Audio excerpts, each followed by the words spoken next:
ಶ್ರೀಮತಿ ಪ್ರಭಾ ಮಲ್ಲಿಕಾರ್ಜುನ್ ಅವರ ಅನುದಾನದಲ್ಲಿ ಹರಿಹರ ವಿಧಾನಸಭಾ ಕ್ಷೇತ್ರಕ್ಕೆ 65 ಲಕ್ಷ ಬಿಡುಗಡೆ.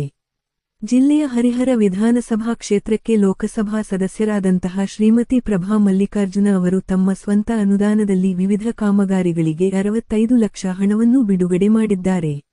ಇವರು ಮಾತನಾಡುತ್ತಾ ಅಧಿಕಾರಿಗಳಿಗೆ ಮತ್ತು ಗ್ರಾಮ ಪಂಚಾಯಿತಿ ಸದಸ್ಯರುಗಳಿಗೆ ಕಿವಿ ಮಾತನ್ನು ಹೇಳಿದರು.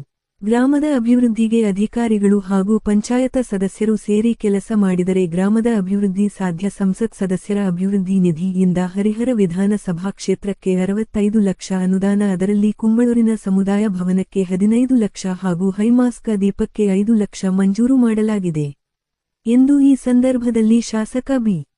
ಹರೀಶ್, ಗ್ರಾಮ ಪಂಚಾಯತ್ ಅಧ್ಯಕ್ಷರು ಭಾಗವಹಿಸಿದ್ದರು. ವರದಿ H. Karim, Nandibevur, case news, Harapanahalli. ಪಂಚಾಯತಿ ಕಟ್ಟಡಿಯಲ್ಲಿ ಎಲ್ಲ ವ್ಯವಸ್ಥೆನ ಈಗ ಶಿಫ್ಟ್ ಮಾಡಬೇಕು ಅಂತ ಇದ್ದಾರೆ. ಮೇನ್ ಏನು ಅಂದರೆ, ಒಂದು ಊರಿನಲ್ಲಿ ಈಗ 3ನೇ ಕಟ್ಟಡಕ್ಕೆ ನಾನು ಬರ್ತಾ ಇರೋದು, ಗ್ರಾಮ ಪಂಚಾಯತ್ ಕಟ್ಟಡ ಉದ್ಘಾಟನೆ. ಹೊನ್ನಾಳಿಯಲ್ಲಿ ಕೂಡ ಇದೇ ಥರ ಮಾಡಿದ್ದಾರೆ. ಅಲ್ಲಿ ಲೈಬ್ರರಿ ಮಾಡ್ಕೊಂಡಿದ್ದಾರೆ, ಅದೇ ಕಟ್ಟಡದಲ್ಲೇ ಲೈಬ್ರರಿ ಮಾಡ್ಕೊಂಡಿದ್ದಾರೆ. ಸೊ ಇದು ಹೆಂಗೆ ಅಂದರೆ, ಎಲೆಕ್ಷನ್ ಟೈಮ್ನಲ್ಲಿ ಎಲ್ಲ ಮಾತಾಡ್ತೀವಿ, ಡಬಲ್ ಇಂಜಿನ್ ಸರ್ಕಾರ, ಟ್ರಿಪಲ್ ಇಂಜಿನ್ ಸರ್ಕಾರ ಅಂತ, ಅದೇ ರೀತಿ ಜೋಡೆತ್ತು ಅಂತ.